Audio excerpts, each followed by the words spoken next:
Sardinia pulled up at the house. How you doing? Good. Who's with you? What's up, brother? Let me see your hands. Come on out here. Come to the back of the car, please. Put your hands on the back of the car. You too. Come here. You're not free to leave. Yeah. Who else is in the car? Put your hands on the car. Okay. What's your name? Bergman. You guys close? Is everything? What happened? Yeah, everything's fine.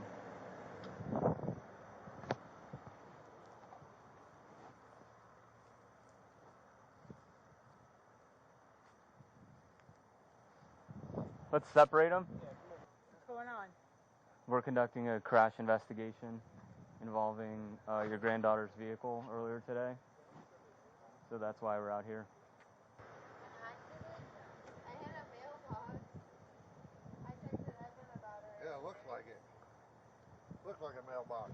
Was somebody standing next to it? Let me talk to you over here. I'll tell you all about it. Did she tell you about this crash that happened today? You know anything? Absolutely not. All right. There was a crash today over by Town West, on Town West in Port Orange. She did not hit a mailbox. Do you want to know what she hit? Mike Chitwood, the sheriff. Was he on a bike? Yes, he was. I read Yes, he was. I read it on. And she didn't stop.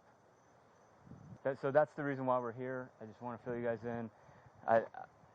I'll shut my blue lights off if that helps you, but we got to wait on Port Orange to come over here and talk to her. They're doing the crash investigation.